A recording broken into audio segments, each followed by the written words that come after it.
Didn't expect a 30th birthday celebration to turn into a moment that left me holding my breath. I sat at the head of the table. Raising his glass, my father declared, "Your brother is successful and wealthy, unlike you." The words weren't delivered with anger. They came out proud of him, embarrassed of me. Brandon accepted the praise, his smile radiating undeserved entitlement. A few guests nodded along, buying into the image he'd spent years perfecting. The woman they still assumed was lost sat right beside them. Actually, I'd been keeping Brandon afloat financially for years. Tonight, the public performance ended. The dining room shimmered, dressed to impress. Fine glassware captured the light, sending bright reflections across the white linen tablecloth. Silver cutlery gleamed beside the china plates reserved only for special occasions. Polished wood surfaces caught the warm glow of candles arranged down the center, illuminating Brandon. Dad never missed an opportunity to display his golden child. Every fancy dinner, every proud introduction, all the glowing praise belonged to the son who had supposedly made something of himself. Relaxing in his chair, Brandon rested one arm casually across the back. His tailored jacket fit perfectly. The Rolex watch on his wrist caught the light. Image was truly everything to my brother. "Thanks, Dad." He smiled, his expression wide enough for the entire audience. "I've always worked incredibly hard for what I have."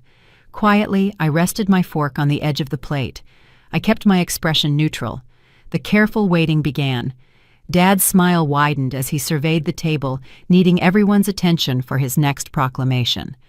"Brandon doesn't require assistance from anyone," he announced. "He's responsible, driven.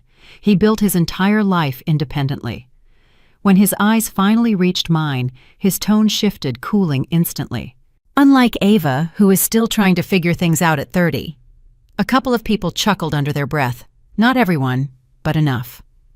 My cheeks flushed instantly.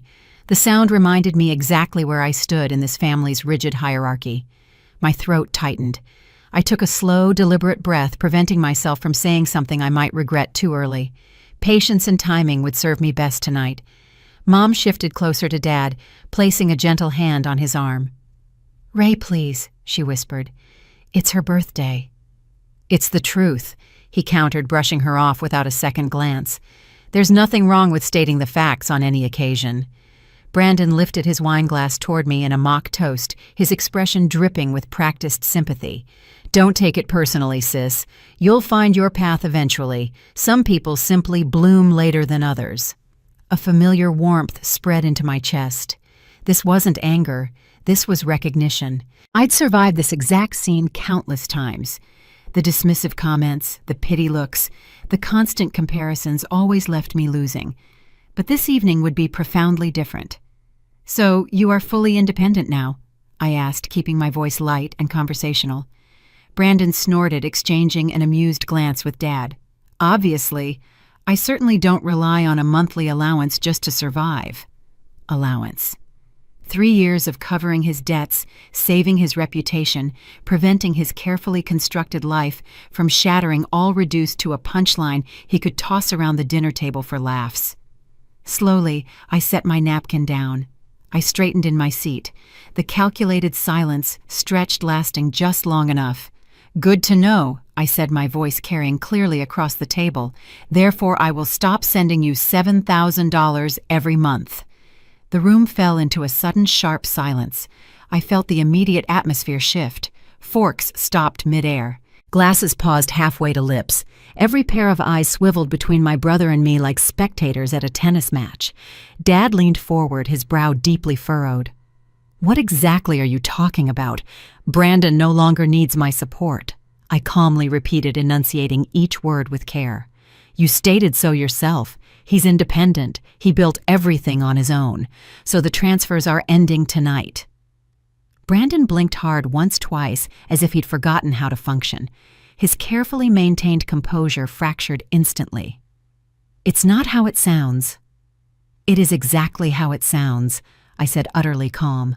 Nearly 3 years of covering his rent payments, car loans, credit card bills that would spin your head, all managed by me every single month.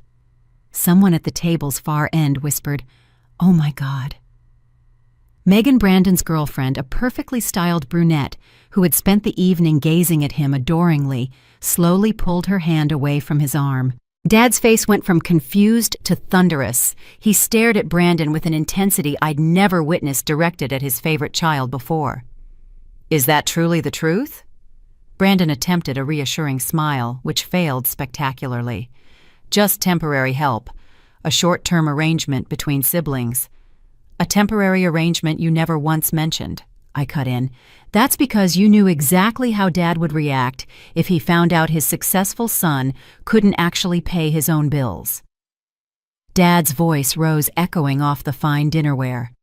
"I've been telling everyone how proud I am of you colleagues, friends, business partners. I held you up as an example of hard work." Brandon's mouth moved, but nothing coherent escaped. For the first time in his life, he lacked a smooth explanation. No charming deflection appeared. Just the devastating truth sat squarely in the middle of the table like an uninvited guest. Mom's chair creaked as she shifted away from both men, her face pale with shock.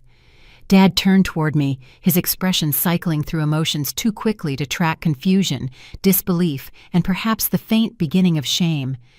"And where did all this money originate? How could you possibly afford to give him that much?" Finally, he asked the only question he should have asked years ago. "My work," I stated simply. "The same work you've continuously dismissed and belittled since I started. The little computer thing you couldn't be bothered to understand." Dad's jaw tightened. "What exactly is it that you do?" "I built a financial analytics firm from the ground up. I design predictive investment models that companies across the entire country pay premium rates to access. My algorithms help them make decisions worth millions." The table had gone utterly still. Even the candle flames seemed to hold their light. "How much?" Dad asked, his voice now unsteady. "Tell me, how much do you actually make?" I held his gaze, absolutely unblinking. $900,000, net, last year alone." The silence that followed was total. No whispers sounded, no gasps escaped, just the complete and total absence of sound as 30 years of assumptions collapsed around them. Dad's expression shifted confusion, giving way to surprise, then something that looked like raw regret crept in at the edges. "You never told us," he said quietly. "You never wanted to know," I replied. "Every time I attempted to discuss my work, you changed the subject immediately to Brandon. Every dinner, every holiday, every phone call. You decided who I was years ago, and you never bothered to look again." Brandon stared at his hands resting uselessly on the table, likely hoping they might offer some escape from this moment. He had nothing left to say. No lie was clever enough to undo the revelation. I stood slowly, gathering the dignity they'd let me keep all these years. My chair scraped softly against the hardwood floor. "I am leaving now," I told them, my voice perfectly steady. "Enjoy the rest of the celebration." I walked toward the door, pausing just long enough at Brandon's shoulder to speak quietly. My words meant only for him. "No more pretending. No more using me to prop up your image. From now on, you'll have to earn the man you've been pretending to be." His jaw clenched hard enough that the muscle jumped beneath his skin. His eyes shifted away immediately, unable to meet mine. I walked out without waiting for anyone to follow. Outside, the winter air met me head-on, sharp and clean against my flushed skin. My breath formed small clouds that dissolved into the darkness. I wrapped my arms around myself, not from weakness, but for grounding in this new reality I had just created. For years, they had constructed a version of me that fit their expectations. The disappointing daughter, the unsuccessful sister, the family member tolerated rather than celebrated. Tonight, I replaced their fiction with an undeniable fact. The stars overhead seemed much brighter than I remembered. Perhaps I was just finally seeing them clearly. This marked the first step. I wasn't turning back. I drove home without turning on the radio. The engine hummed steadily beneath me, and street lamps passed overhead in rhythmic intervals, casting brief flashes of amber across the dashboard. Triumph wasn't the feeling I carried. The anger had already faded somewhere between the third red light and the highway on-ramp. What remained was an unfamiliar stillness, a quiet I couldn't quite name. It felt like a tightly pulled knot inside my chest had finally loosened. My apartment greeted me with familiar shadows. I shut the door and pressed my forehead against the cool wood, breathing slowly. These walls had witnessed every version of me, the woman who questioned her own worth, the one who built something from nothing while the world looked elsewhere, the sister who financed someone else's lies just to maintain a fragile peace. Tonight, a different woman crossed the threshold. She had finally spoken the word she'd been swallowing: enough. I placed my phone face down on the kitchen counter and let it ring itself into silence. The persistent screen glow illuminated the granite surface with each incoming call. Mom, Dad, Brandon, cousins. I decided they all could wait until morning. The heels came off first. Those awful things had been pinching my toes since the appetizers arrived. I pulled a blanket from the back of the couch and wrapped myself in its familiar weight. My body felt heavy, drained of some essential energy I hadn't realized I'd been carrying. My thoughts, however, moved with unusual clarity, sharper than they had been in months. Brandon's face kept surfacing. That terrible moment when his mask slipped and panic flooded his features. Dad's expression shifted from pride to confusion to devastation. The absolute silence that swallowed the dining room when I revealed the number, 900,000. Those 3 words had entirely rewritten their beliefs about me. For the first time in memory, I fell asleep without rehearsing explanations for my existence. I simply closed my eyes, knowing I owed them nothing. Morning arrived, gently sunlight slipping through the blinds in pale ribbons. I shuffled to the kitchen and started the daily mechanics. The automated hum of the espresso machine sliced through the quiet, delivering the dark necessary fuel before I was willing to engage with the world. The moment the machine signaled completion, my phone screen lit up with fresh notifications. 43 missed calls, 71 text messages. None deserved attention before the caffeine entered my bloodstream. The first sharp sip steadied my nerves enough to scroll through the chaos. Mom, please call me back. I'm worried about you. Dad, we need to discuss what happened. This isn't how a family resolves conflict. Brandon, you humiliated me in front of everyone. You need to fix this. I left the phone vibrating against the countertop. 3 sharp knocks interrupted the quiet. Impatient, urgent. Approaching the door carefully, I checked the peephole before unlocking the deadbolt. Mom stood in the hallway, wearing a coat she'd clearly thrown on without much thought. Her hair lacked its usual precision, and dark circles shadowed her eyes. She studied my face intensely, like searching for damage. "May I come in?" Her voice carried a softness I rarely heard from her. I stepped aside without answering. She walked directly to the living room and perched on the edge of the sofa, hands clasped together in her lap. Her posture suggested deep uncertainty, as if she wasn't sure she belonged in my space. I remained standing near the window. "How are you feeling?" she asked. "Better than last night." Relief visibly loosened her shoulders. "Good. I'm glad." Silence stretched between us, broken only when she released a shaky breath. "You were right to say what you said." The admission seemed to cost her something significant. "I should have intervened years ago. Every time your father compared you to Brandon, every time he dismissed your work, I stayed quiet. That was entirely wrong." The words genuinely surprised me. Mom rarely acknowledged fault, even when evidence surrounded her. "I don't need an apology that vanishes the moment Dad walks into the room," I replied evenly. She nodded, accepting the condition. "He saw things differently after you left. The way he confronted Brandon. I've never witnessed him speak to your brother like that." My attention sharpened. "What exactly happened?" "Brandon refused to answer questions directly.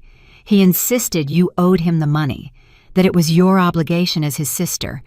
Her voice thinned with each sentence. "Your father asked him point blank why he'd been lying for so long. Brandon blamed you first. Then he blamed work stress. Then he blamed anything within reach." "Sounds about right." Another pause settled over us. "He's frightened," Mom continued quietly.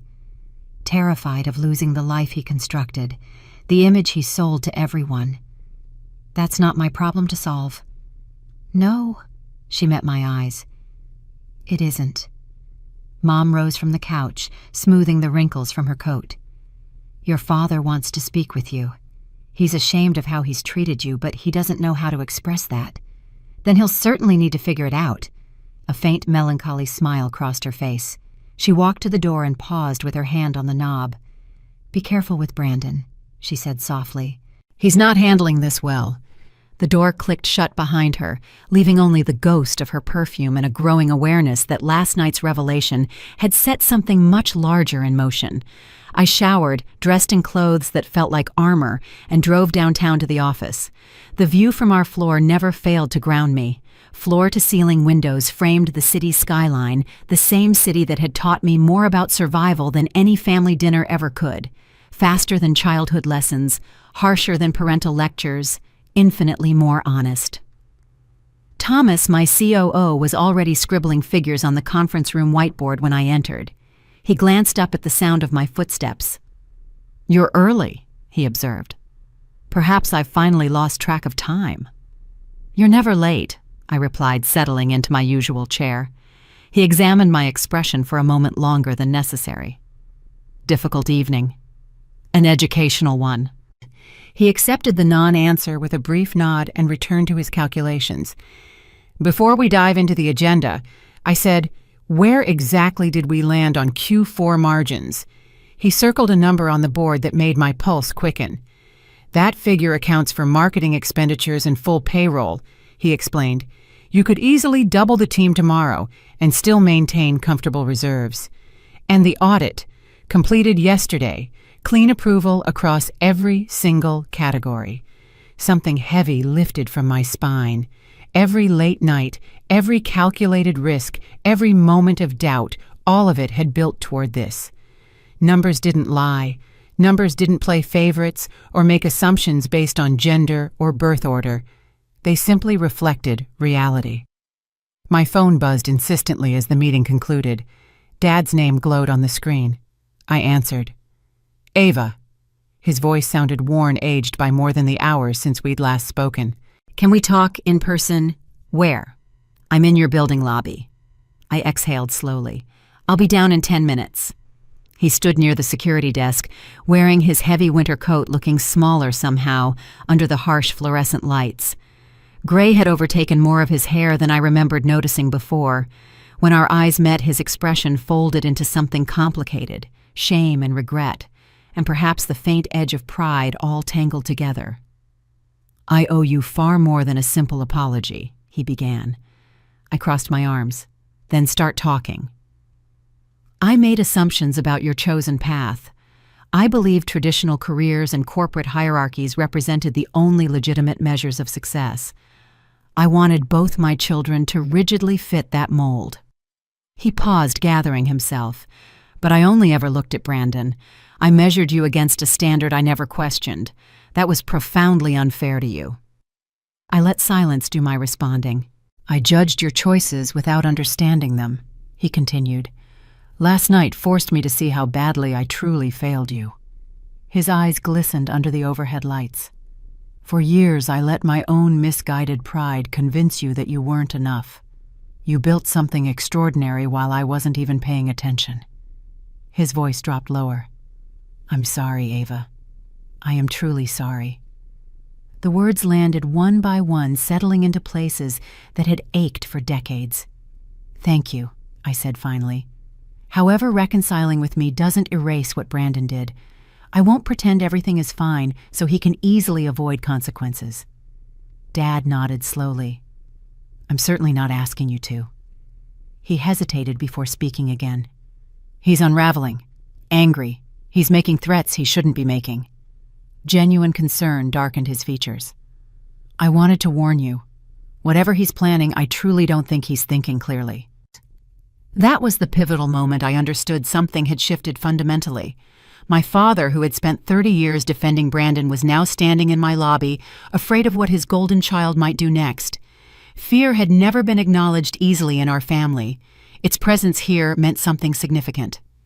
That evening, exhaustion followed me through my apartment door. Not the weariness of work, but the bone-deep fatigue of finally being recognized. I cracked open a window, letting cold air sweep through the rooms. City lights glittered in the distance like earthbound constellations. My phone chimed once. Unknown number. I opened the message. You think you won something? Just wait. I stared at the screen until it dimmed to black. No signature, no identification. But desperation has a particular texture, and I recognized it immediately. Brandon had found a new way to reach me. I put the phone down and stood motionless, cold air brushing against my skin through the open window. He was definitely planning something. The question wasn't whether he would act. The question was how far he was genuinely willing to go. I closed the window deliberately, latching it with steady hands. Whatever came next, I utterly refused to be caught unprepared. This was my life now, my territory, my rules. I wasn't stepping aside for anyone. Not anymore. The clock read 7:00 a.m., but the noise started much earlier. My phone was already vibrating itself into silence against the nightstand, rattling loud enough to drag me out of a deep sleep. For one hopeful second, I thought maybe all the chaos I left behind at the dinner table had been a bad dream. Then I checked the screen, 32 notifications. More were coming in by the second. I sat up slowly, my heart not racing, but simply tired of the relentless drama. This wasn't panic. It was the bone-deep fatigue of someone who recognized the pattern. Brandon was playing his final card, the victim. I needed clarity. I walked to the kitchen and started the day's routine. The sharp heat of the boiled water waking up my senses before the caffeine even hit my bloodstream. I wasn't interested in the messages. I was interested in how I would use them. Every message asking, "Is it true?" "Call your father now" was confirmation that the narrative had flipped.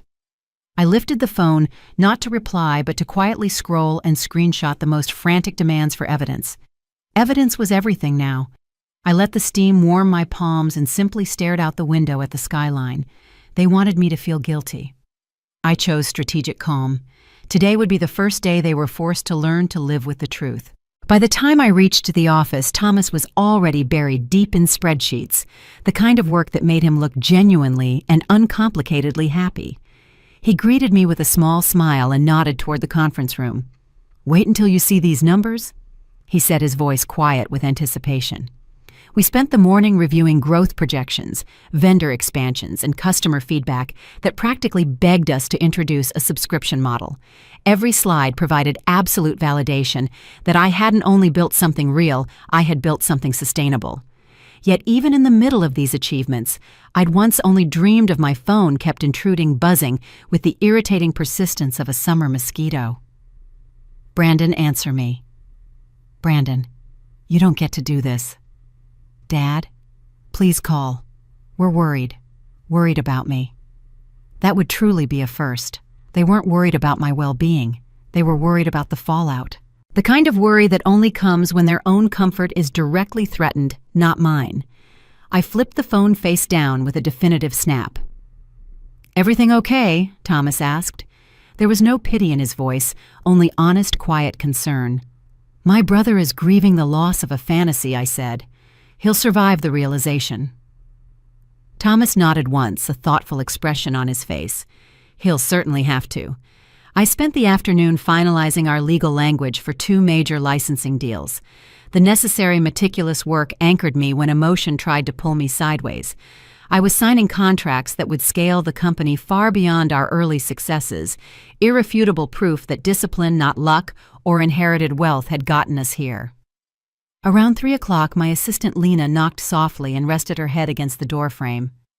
"You have visitors," she whispered. The way her voice dipped made my stomach tighten immediately. "Who?" I asked, my tone flat. She cleared her throat, suddenly nervous. "Your father and brother are here." I stood, the polished wood of the chair warm beneath my hands, a silent anchor. He wanted to drag me down to the lobby. I wanted to meet them on my own terms. The tension was already a weapon, and I was absolutely going to use it. "Where are they in the lobby? Security is accompanying them." She paused, looking truly sorry for me. "Brandon looks unwell." No part of me wanted this conversation, but hiding would only give him new fuel, another complaint he could weaponize. "I'll go down now," I said. Dad's posture stiffened immediately when he saw me walk off the elevator. Brandon stood beside him, arms crossed tightly, his face pale and drawn. 2 days ago, he'd been basking in undeserved praise. Now he looked like someone who finally understood the meaning of consequences. "Ava," Dad said first. His tone wasn't angry at all. It was extremely cautious. "We came to understand what happened. But we shouldn't talk out here." "We can talk here," I replied, keeping my voice perfectly even. "I'm busy today." Brandon scoffed the sound sharp and childish. "Busy playing CEO." That single word playing landed far sharper and crueler than he intended. I ignored him entirely, focusing only on Dad. "You had every chance to listen," I reminded him. "You dismissed me every single time I tried." Dad swallowed hard, his eyes avoiding mine. "I know. I was deeply wrong." Brandon shook his head, his hands clenching into fists at his sides. "Stop apologizing, Dad. She completely ambushed us." I turned my attention to him fully. "The only thing I did was stop protecting your pitiful lie." His jaw clenched hard. "You humiliated me." "I didn't," I countered, my voice absolutely calm. "You did that to yourself the moment you chose to pretend you were someone you weren't." Dad looked between us with a mixture of profound frustration and deep worry twisting his expression. "What exactly do you want from me?" I asked Brandon directly, cutting through the noise. "Money again. A captive audience, someone new to blame for your choices. I want you to fix what you broke," he snapped. "People think I'm a fraud now." I blinked once, slowly. "Because you are." The red spread from his collar to his hairline. His hands were shaking violently at his sides. I'd seen him angry many times before, never this exposed, this desperate. It was the raw, toxic shock of a pampered child finally seeing the bottom. Dad cut in, his voice tight with pleading. "Ava, he's desperate. If he loses his apartment soon, that's not on me," I stated firmly. "It never should have been my responsibility." The security guard took a quiet step closer, sensing the emotional tension rising to a breaking point. Brandon leaned forward, closing the distance between us. "You owe me. You owe this family your loyalty." My voice stayed cold, utterly steady. "I owe myself, finally." He said nothing more. The resulting silence spoke volumes. Dad exhaled a sound of utter defeat. "I'll call you later, alone." I nodded once, accepting the terms. Brandon's glare followed me all the way back to the elevators, like he expected it to weaken me, to make me doubt myself. It didn't. If anything, it confirmed exactly how much power I had reclaimed. The rest of the day passed in quiet productivity. Numbers made sense. People made sense when they genuinely valued the work. I didn't let 1 second of old panic back inside the walls of my mind.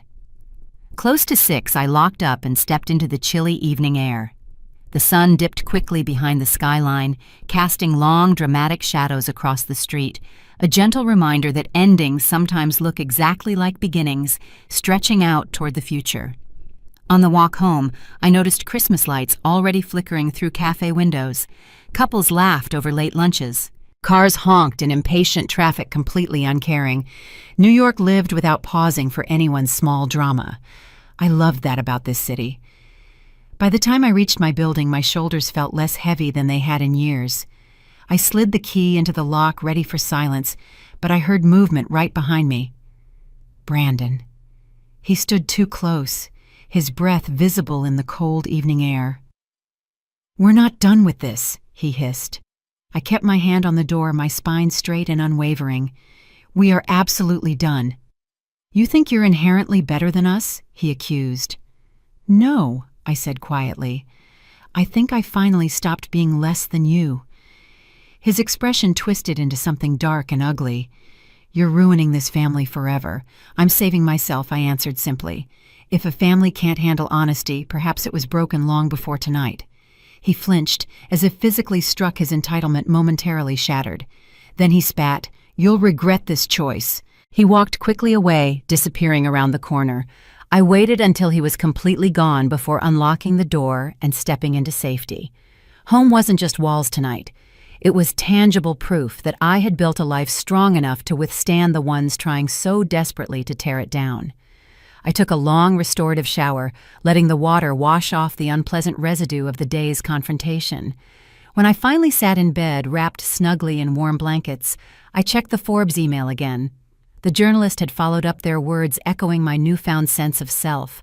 Looking forward to highlighting your journey. You're paving the way for so many women to believe in their potential. One moment in time, one sentence my dad never spoke, one truth no one in the world could undo. I typed back a brief, definitive response. Thank you. My story is just beginning. I put the phone down, lights off, heart steady. For the first time in years, I didn't waste a single moment wondering whether I was enough. I wondered instead how much higher I could climb now that I wasn't dragging someone else's enormous burden behind me. The first sign appeared before sunrise. My phone lit up beside the bed, vibrating aggressively across the nightstand. I tried to ignore it initially, hoping the noise would cease. Messages kept arriving, however, one right after another. When the alert tone finally broke through my half-sleep, I forced myself upright and grabbed the phone. Brandon had posted again. This wasn't just a vague complaint or a bitter insinuation. He made it profoundly personal this time. My sister steals from her own family. Pray you never meet someone like her. #fraud. #false success. #exposed. Soon. Hundreds of comments poured beneath it. Strangers guessed wildly. His friends piled on the insults. People who knew absolutely nothing about me called me greedy, selfish, and dangerous. I threw the covers back and stood barefoot on the cold floor. Anger didn't strike me first. Sadness did. A heavy, quiet kind settled behind my ribs. Years were spent protecting him. Now he weaponized every dollar I provided. I walked to the kitchen. Strategy first. The machine burbled to life. The sharp heat of the mug helped. Nothing about this morning felt ordinary. Checking my phone again, I saw the storm had doubled in intensity. Brandon tagged relatives. He tagged high school acquaintances. He tagged Dad. Dad hadn't responded yet. Seeing his name attached to the mess made my stomach turn. My career thrived on clarity, on verifiable truth, on numbers that always added up. Brandon lived entirely in implication. The implication was much louder online. I took a slow breath and repeated quietly, "Facts win eventually. Eventually." But right now, lies were spreading much faster. At the office, Lena met me with an anxious look. "You should prepare yourself," she warned softly. "There's significantly more." She led me to my desk. A padded envelope lay waiting, addressed in sloppy handwriting. No return label. My pulse ticked faster. I sliced the top open and slid out a stack of printed screenshots, private messages where Brandon begged for money. Each one was annotated in red ink to twist the meaning. See how she manipulated me. She threatened me into silence. Proof she used me financially. None of that was true. But the narrative was cleverly designed to mimic real abuse. Anyone quickly skimming would assume I was the predator. There was one final page, a draft lawsuit he claimed he was filing. It accused me of financial exploitation. My throat tightened immediately. He wasn't just angry anymore. He was actively planning to destroy me publicly. I set the papers down with utmost care. Thomas appeared at my doorway as if summoned by the tension. "You received one too?" he asked. "One what?" He held up his own identical envelope. "He sent these to everyone who knows you," he said quietly. "Vendors, partners, investors, journalists." My skin prickled. A chill crawled along my shoulders. "He wants to cut you off from your success." Thomas continued, "If you lose credibility, the business inevitably suffers." That was the part Brandon understood perfectly. Power truly lived in reputation. Lisa joined through video call within the hour. Her tone allowed no room for doubt. "We're filing a harassment report immediately. A restraining order is the next step. Do not contact him directly. Every communication must now go through me." I nodded. Thomas stood behind me, arms folded, support carved into his stance. Lisa added, "Also stop downplaying this threat. It's serious. You are currently being stalked digitally and physically." The room suddenly felt smaller. "Okay," I said. "I'll follow your professional lead." Her expression softened just enough to show empathy beneath the strategy. "Good. Because this isn't merely about siblings anymore, it's fundamentally about safety. I buried myself in work after the call. Focusing on financial models steadied me. Numbers didn't twist themselves into lies. They didn't seek revenge. By afternoon, I desperately needed air. I walked the block around the building, letting the city noise fill my head instead of Brandon's voice. A couple pushed a stroller past me, playfully arguing about lunch plans. Students rushed toward the subway entrance, laughing over earbuds and inside jokes. Everyone else's life remained uncomplicated, utterly untouched by my brother's unraveling. The contrast felt profoundly surreal. On the way back, a man smoking near the corner eyed me strangely. Not threatening, just curious. When our eyes met, he looked away quickly, almost like he recognized me. Fame wasn't what I wanted at all. Recognition inevitably came with its own shadows. When I returned, security waited for me in the lobby. "There's someone here asking for you," the guard said. "He absolutely refuses to leave." Brandon. I didn't need to see him to know it was him. "I'm not engaging with him," I told the guard. "Please escort him outside immediately." The guard nodded and disappeared toward the seating area. Moments later, Brandon's voice rang out over the hum of the lobby, loud enough for everyone to hear. "She doesn't get to hide. She stole absolutely everything from me." A couple of employees paused mid-step, eyes widening. Security guided him toward the exit. He resisted, yelling even louder. "You're going to pay for this. You think money makes you better. You can't erase me." The door finally swallowed his voice. Quiet returned, but not peace. Thomas stepped to my side. He crossed the line. Again.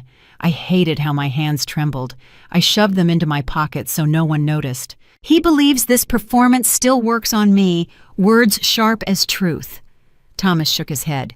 "Only if you play the role he assigned." Perhaps those were the exact same thing for him. Back in my office, I closed the blinds. The bright skyline suddenly felt like a spotlight I didn't ask for. I stared at my reflection in the window, a woman holding her ground, but fraying visibly at the edges. How had the person I trusted as a child become the threat I feared most as an adult? I didn't get the luxury of unraveling. Not with employees counting on me. Not with partners expecting leadership. Not while my brother wagered my silence against his lies. So I chose resolve. I grabbed the framed screenshot he sent earlier and placed it face down. It no longer deserved a place in my line of sight. That evening I returned home before full dark. Snow flurries drifted lazily from the sky, settling on my coat shoulders like dust from a shaken world. I checked behind me twice before entering the building. Inside the elevator, the floor numbers blinked upward too slowly. When I stepped out onto my floor, the hallway lights flickered. And then I saw it. A white envelope slipped beneath my apartment door. No name, no writing at all. I knew exactly who sent it. My fingers hesitated before picking it up. Inside, a photo of me leaving the office earlier that afternoon. My face was turned just slightly toward the camera, unaware, exposed. Beneath it, one sentence I'm watching. My breath hitched instantly. I dropped the envelope like it burned my skin. Brandon wasn't only trying to ruin me online, he wanted to terrify me. He wanted me completely controlled. I locked the deadbolt and pulled the curtains closed. Then with shaking hands, I called Lisa. Her voice sharpened instantly. "I'm filing the restraining order tonight. Tomorrow we will bring in security personnel. Do not be alone with him. And keep absolutely every piece of evidence." After I hung up, the silence in my apartment felt wrong, too dense, too alert. I wrapped myself in a blanket on the couch because the thought of sleeping in my bedroom felt profoundly unsafe. The TV flickered with a muted documentary colors flashing across the room. My mind replayed every single warning sign I'd ignored, every time I said he'd never go that far. But he had gone that far, and he would go further still if I didn't stop him immediately. I curled my knees up to my chest and whispered the truth I had avoided admitting. He is genuinely dangerous. No justification left. No excuses to protect him remained. Not anymore. Brandon didn't want reconciliation. He wanted total destruction. I was done pretending he deserved forgiveness. The clock read 7:00 a.m., but the noise started much earlier. My phone was already vibrating itself into silence against the nightstand, rattling loud enough to drag me out of a deep sleep. For one hopeful second, I thought maybe all the chaos I left behind at the dinner table had been a bad dream. Then I checked the screen, 32 notifications. More were coming in by the second. I sat up slowly, my heart not racing but simply tired of the relentless drama. This wasn't panic. It was the bone-deep fatigue of someone who recognized the pattern. Brandon was playing his final card, the victim. I needed clarity. I walked to the kitchen and started the day's routine, the sharp heat of the boiled water, waking up my senses before the caffeine even hit my bloodstream. I wasn't interested in the messages. I was interested in how I would use them. Every message asking, "Is it true? Call your father now," was confirmation that the narrative had flipped. I lifted the phone not to reply, but to quietly scroll and screenshot the most frantic demands for evidence. Evidence was everything now. I let the steam warm my palms and simply stared out the window at the skyline.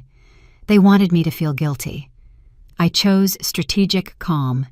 Today would be the first day they were forced to learn to live with the truth. By the time I reached the office, Thomas was already buried deep in spreadsheets, the kind of work that made him look genuinely and uncomplicatedly happy.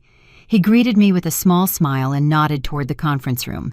"Wait until you see these numbers," he said, his voice quiet with anticipation. We spent the morning reviewing growth projections, vendor expansions, and customer feedback that practically begged us to introduce a subscription model. Every slide provided absolute validation that I hadn't only built something real, I had built something sustainable. Yet even in the middle of these achievements, I'd once only dreamed of my phone kept intruding, buzzing with the irritating persistence of a summer mosquito. "Brandon, answer me." "Brandon, you don't get to do this." "Dad, please call. We're worried about me." That would truly be a first. They weren't worried about my well-being. They were worried about the fallout, the kind of worry that only comes when their own comfort is directly threatened, not mine. I flipped the phone face down with a definitive snap. "Everything okay?" Thomas asked. There was no pity in his voice, only honest, quiet concern. "My brother is grieving the loss of a fantasy," I said. "He'll survive the realization." Thomas nodded once, a thoughtful expression on his face. "He'll certainly have to." I spent the afternoon finalizing our legal language for 2 major licensing deals. The necessary meticulous work anchored me when emotion tried to pull me sideways. I was signing contracts that would scale the company far beyond our early successes, irrefutable proof that discipline, not luck or inherited wealth, had gotten us here. Around 3 o'clock, my assistant Lena knocked softly and rested her head against the doorframe. "You have visitors?" she whispered. The way her voice dipped made my stomach tighten immediately. "Who?" I asked, my tone flat. She cleared her throat, suddenly nervous. "Your father and brother are here." I stood the polished wood of the chair warm beneath my hands, a silent anchor. He wanted to drag me down to the lobby. I wanted to meet them on my own terms. The tension was already a weapon, and I was absolutely going to use it. "Where are they?" "In the lobby. Security is accompanying them." She paused, looking truly sorry for me. "Brandon looks unwell." No part of me wanted this conversation, but hiding would only give him new fuel, another complaint he could weaponize. "I'll go down now," I said. Dad's posture stiffened immediately when he saw me walk off the elevator. Brandon stood beside him, arms crossed tightly, his face pale and drawn. 2 days ago, he'd been basking in undeserved praise. Now he looked like someone who finally understood the meaning of consequences. "Ava," Dad said first. His tone wasn't angry at all, it was extremely cautious. "We came to understand what happened, but we shouldn't talk out here. We can talk here," I replied, keeping my voice perfectly even. "I'm busy today." Brandon scoffed, the sound sharp and childish. "Busy playing CEO." That single word "playing" landed far sharper and crueler than he intended. I ignored him entirely, focusing only on Dad. "You had every chance to listen," I reminded him. "You dismissed me every single time I tried." Dad swallowed hard, his eyes avoiding mine. "I know. I was deeply wrong." Brandon shook his head, his hands clenching into fists at his sides. "Stop apologizing, Dad. She completely ambushed us. I turned my attention to him fully. The only thing I did was stop protecting your pitiful lie. His jaw clenched hard. You humiliated me. I countered, my voice absolutely calm. You did that to yourself the moment you chose to pretend you were someone you weren't. Dad looked between us with a mixture of profound frustration and deep worry twisting his expression. What exactly do you want from me? I asked Brandon, directly cutting through the noise. Money again. A captive audience. Someone new to blame for your choices. I want you to fix what you broke, he snapped. People think I'm a fraud now. I blinked once. Slowly. Because you are. The red spread from his collar to his hairline. His hands were shaking violently at his sides. I'd seen him angry many times before, never this exposed, this desperate. It was the raw, toxic shock of a pampered child finally seeing the bottom. Dad cut in, his voice tight with pleading. Ava, he's desperate. If he loses his apartment soon, that's not on me, I stated firmly. It never should have been my responsibility. The security guard took a quiet step closer, sensing the emotional tension rising to a breaking point. Brandon leaned forward, closing the distance between us. You owe me. You owe this family your loyalty. My voice stayed cold, utterly steady. I owe myself finally. He said nothing more. The resulting silence spoke volumes. Dad exhaled a sound of utter defeat. I'll call you later. Alone. I nodded once, accepting the terms. Brandon's glare followed me all the way back to the elevators, like he expected it to weaken me, to make me doubt myself. It didn't. If anything, it confirmed exactly how much power I had reclaimed. The rest of the day passed in quiet productivity. Numbers made sense. People made sense when they genuinely valued the work. I didn't let 1 second of old panic back inside the walls of my mind. Close to 6, I locked up and stepped into the chilly evening air. The sun dipped quickly behind the skyline, casting long, dramatic shadows across the street, a gentle reminder that endings sometimes look exactly like beginnings, stretching out toward the future. On the walk home, I noticed Christmas lights already flickering through cafe windows. Couples laughed over late lunches. Cars honked in impatient traffic, completely uncaring. New York lived without pausing for anyone's small drama. I loved that about this city. By the time I reached my building, my shoulders felt less heavy than they had in years.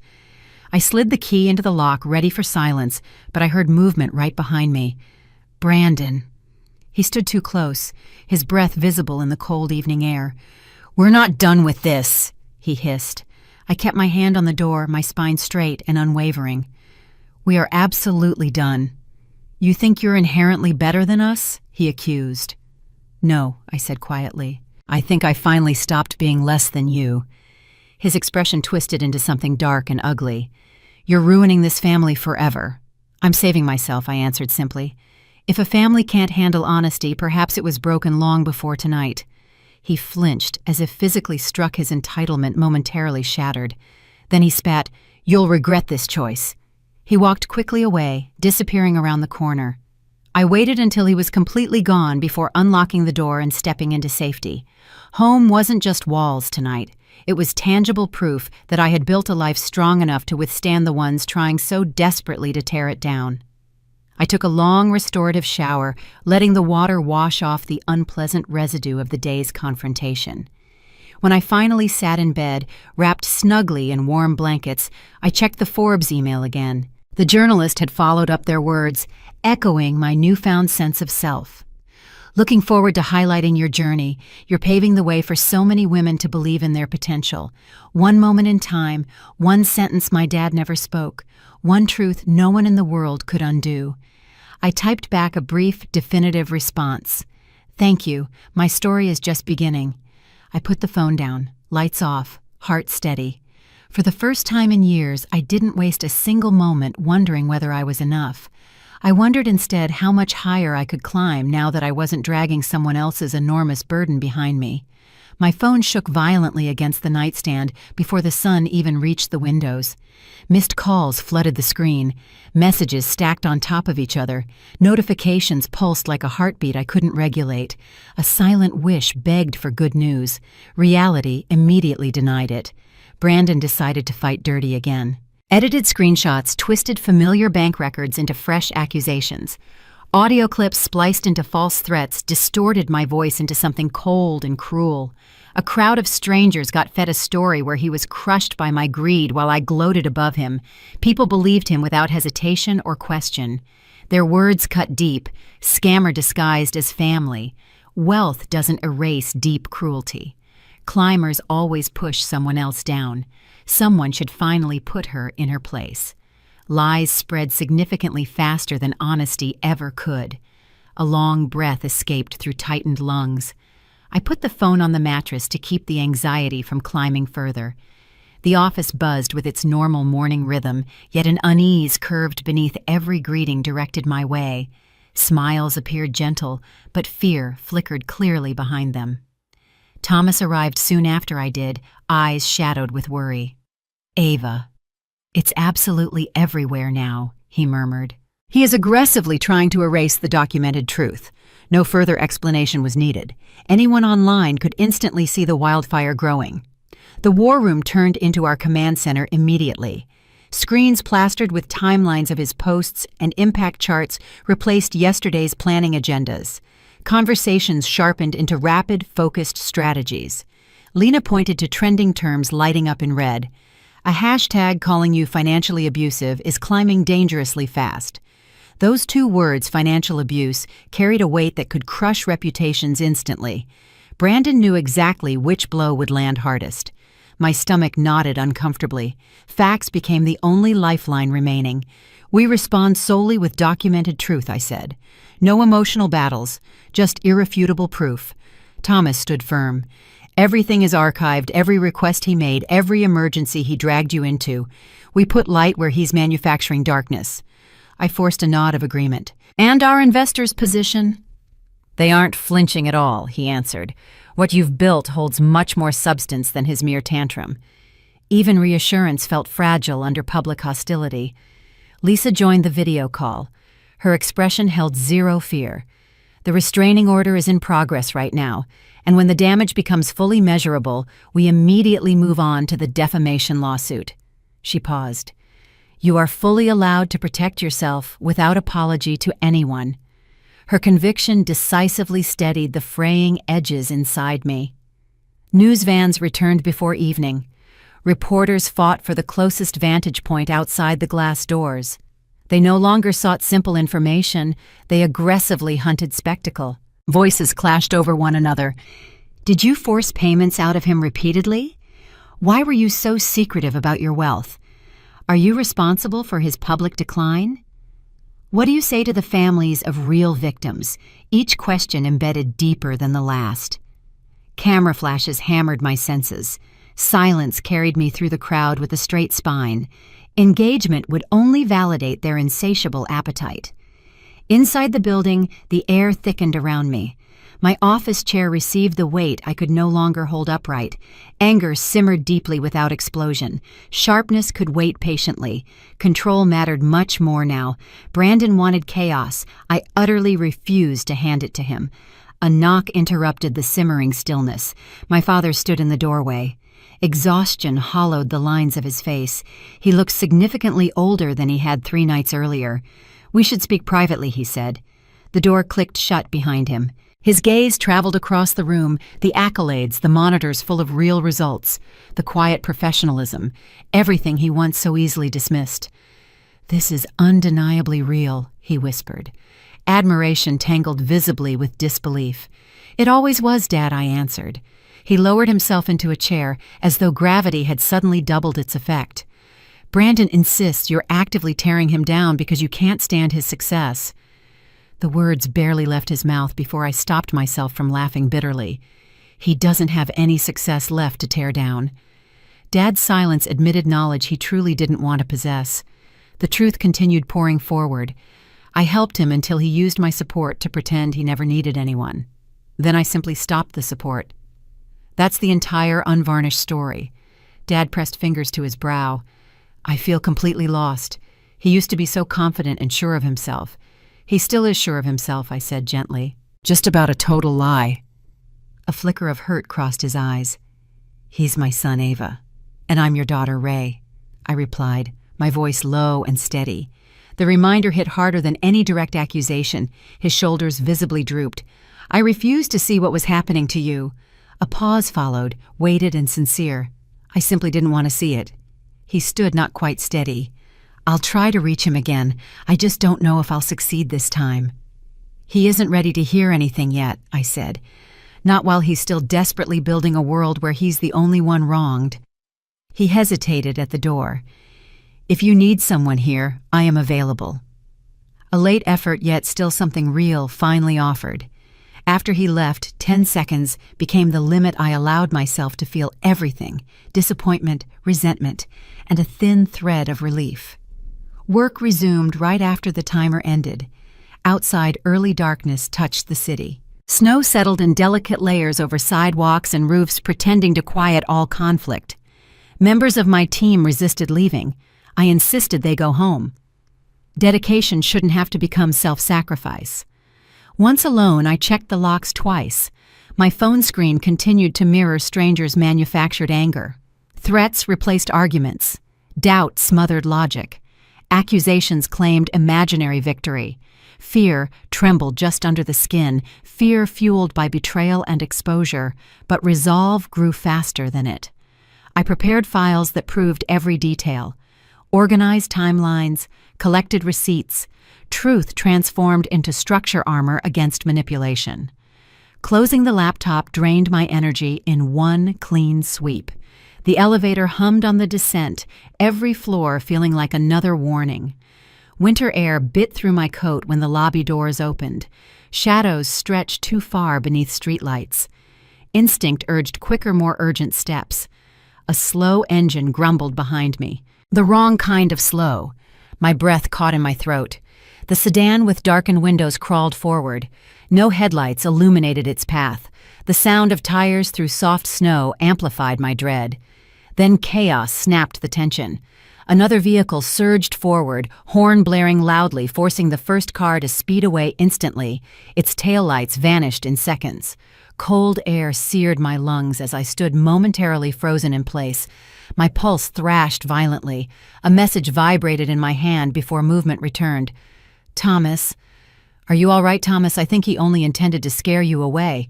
He had followed without asking. Discomfort and gratitude collided simultaneously. I chose simplicity. "I'm okay." It wasn't true, of course, but it decisively ended the conversation. I locked the deadbolt the moment I reached my apartment. Curtains drawn, windows checked. Every sound outside felt too close now. Movement wouldn't stop pacing from kitchen to living room and back until exhaustion finally forced me onto the couch. A blanket wrapped around my shoulders helped hold my bones together. Steady breathing came slowly, every inhale a small victory against fear. The phone lit again. Unknown number. A chill sliced through the temporary calm. "You think you're safe? You're not." A photo followed immediately. My building's entrance, taken only minutes ago. Terror jolted every nerve awake. I put the phone down instantly. Brandon wasn't only trying to ruin me online. He wanted to terrify me. He wanted me completely controlled. I checked the locks one final time. Then, with a newfound steadiness, I called Lisa. Her voice sharpened instantly. "I'm filing the restraining order tonight. Tomorrow we will bring in security personnel. Do not be alone with him, and keep absolutely every piece of evidence." After I hung up, the silence in my apartment felt wrong, too dense, too alert. I whispered the truth I had avoided admitting. He is genuinely dangerous. I was done pretending he deserved forgiveness. The headlines continued multiplying like a storm front, thickening in every direction. Early morning sunlight cut through my blinds, but clarity refused to follow immediately. A quick scroll through social media revealed more chaos erupting overnight. Brandon had spent those hours churning out every possible lie, convincing thousands that betrayal flowed through my veins. My chest tightened with each swipe of the screen. Avoiding the screen seemed like the only way to genuinely breathe. Water boiled in the background while I gathered my thoughts. Energy tasted bitter, even in silence. A clear plan needed to exist. Floating helplessly in his narrative would only let him drag me deeper into his version of events. Determination steadied my hands. The mug warmed my palms. Momentum mattered fundamentally today. At the office, a quiet shift had taken root. Coworkers did not whisper, but their obvious restraint created a vacuum that spoke louder than any rumors ever could. They feared saying the wrong thing, so nobody said much at all. Thomas stepped out of his workspace before I reached my door. Concern lingered in the way he scanned me. "You are here early," he said, clearly relieved. "Of course I am here. He desperately wants me rattled." "And are you rattled at all?" "I am simply angry," I answered. The directness surprised him, but honesty sealed itself to every word. Our conference room looked more like a crisis newsroom than a typical workspace. Screens displayed graphs tracking the spread of accusations. A whiteboard filled with dates and screenshots stood across from stacks of legal documents. Lisa joined us in person this time. She placed her phone on the table, then spoke without delay. "We filed the restraining order officially today. Evidence is abundant. The judge should grant protection quickly." Relief flickered inside me instantly. "What about the defamation case? That requires strategic patience," she said. "He is publicly imploding. The more desperate he becomes, the easier our case will ultimately be." The statement felt deeply true. His posts had grown more frantic, his claims more outlandish. A careful man would have paused by now. Brandon only accelerated his downfall. Thomas switched screens. "We also have a significant opportunity now," he said. "A few reputable outlets want to hear your side of the story. Visibility threatened me, but disappearing would immediately look like guilt." "What if speaking out only fuels the fire?" I asked. "They are already burning the entire forest," Thomas replied. "Better to stop them from lighting the next tree down." The decision formed quickly in my mind. Schedule interviews only with the journalists we trust. Not tabloids. Nobody who profits purely from conflict. Lisa nodded crisply. We shaped the message carefully. Calm, confidence, factual. Action brought strength instantly. Standing still had only fed my anxiety. Moving decisively meant reclaiming control. Afternoon came fast. I filmed a statement with our communications team. The backdrop was neutral. My expression stayed composed. A short script laid out truth with precision. Brandon asked repeatedly for financial help. I provided it without conditions attached. He built a false image using that very support. Stopping the payments led him to retaliate with persistent lies. One clear paragraph. There is nothing left inside me that seeks revenge through shouting or cruelty. My choices now come entirely from clarity, not rage. I know exactly who I am, and that singular knowledge is finally enough. Honesty did not require theatrics whatsoever. During playback, I watched my own face reflect a resilience I had forgotten belonged to me. "We will release this tonight at 6, Thomas said. "Good," I confirmed. "Let him be the only one yelling into the void." A beep from the door signaled a visitor. Mom entered clutching her purse as though she feared dropping her grip on reality. She closed the distance slowly, searching for words she had never needed before. "I saw what he posted online," she whispered. My breath stilled. "And what do you think I know, Brandon?" she admitted plainly. "He lies compulsively when he feels cornered." The confession landed with rare clarity. Mom had always avoided confronting uncomfortable truths. Seeing her stand with reality now carved a new ache inside me. "He crossed a permanent line," I stated. "I should have stopped him years earlier," she replied, voice trembling slightly. "I worried too much about protecting his fragile pride, and not nearly enough about protecting you." The apology I waited decades to hear finally hovered between us. She reached for my hand and held it tight. "He is genuinely scared," she continued. "He knows the life he pretended to have is utterly gone." Pity tried forming, but memory firmly held it back. "Fear does not excuse blatant cruelty." "No," she said, "it does not. Which is precisely why you need to keep standing exactly where you are now. Do not shrink back." I blinked away the warmth gathering behind my eyes. Encouragement rarely came from her. This moment mattered more than she realized. Mom squeezed once more before stepping away. "Call me tonight. I want to check on you personally." Her departure left a mix of comfort and disbelief trailing behind. Evening settled in. Snow fell again, forming layers that covered footprints before anyone could follow them. Streetlights glowed like beacons in the dusk. Our media team gathered in the main room. With one final review, the video statement went live instantly. Thomas watched engagement metrics climb immediately. "People are responding differently this time," he said, surprised. "They sound open to actually listening." Skepticism remained necessary, though progress tasted welcome. Outside the windows, headlights appeared in front of the building. Cameras mounted on shoulders turned toward the entrance. Reporters waited for movement. They wanted fresh drama. Instead of feeding their appetite, I stayed upstairs. The safety team insisted on escorting me home tonight. After last night's scare, no argument could possibly rebut them. The drive wound through quiet streets. Snow muffled the city's usual noise. We arrived without incident, yet anxiety still clenched every muscle. My apartment felt heavier than usual. Silence pressed in from all directions. I checked the deadbolt. The couch caught my weight before panic could rise. The day had felt like a year. Exhaustion blurred the edges of furniture. Thoughts slowed only out of necessity. A soft knock tapped against my door. I froze instantly. Another knock came. Quiet. Persistent. I gathered the little courage left over and approached. A glance through the peephole showed a familiar silhouette. Thomas stood with his hands tucked in his pockets, snow dusting his shoulders. Opening the door brought cold air inside. "Is something gravely wrong?" I asked. "I wanted to make absolutely sure you made it through the night as well as the day," he said. "You should not be alone right now." He stepped inside only after I invited him. The warmth returned once the door shut firmly.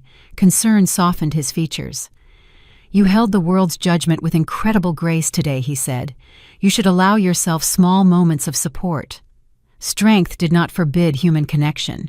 Granting myself that recognition felt foreign but necessary. We sat in silence for a few minutes. Stillness carried comfort when shared. I leaned back into the cushions, breathing fully again for the first time in days. "When did this suddenly become your responsibility?" I asked him. "Protecting me." He considered the question carefully. "Maybe the moment he decided to destroy you publicly. Perhaps earlier when I saw how much you were holding alone." His sincerity removed any need for me to respond. Gratitude existed quietly in the space. The night grew deeper while we talked about ordinary, mundane things. No strategy was discussed. No fear was entertained. Just two people choosing to be human for a while. At one point, he caught me staring too long.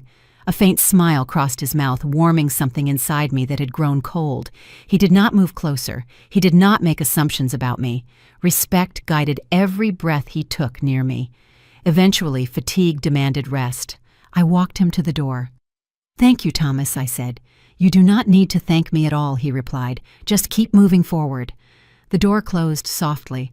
I stood there for a moment, absorbing the echoes of steady loyalty. This battle had already taken more from me than I ever imagined possible, yet tonight offered proof I was not fighting alone anymore. I went to bed knowing I was not done fighting yet. Morning light showed up earlier than my will to open my eyes, but responsibility forced movement. Calm would not arrive on its own. I had to manufacture it myself. A splash of cold water immediately steadied my pulse.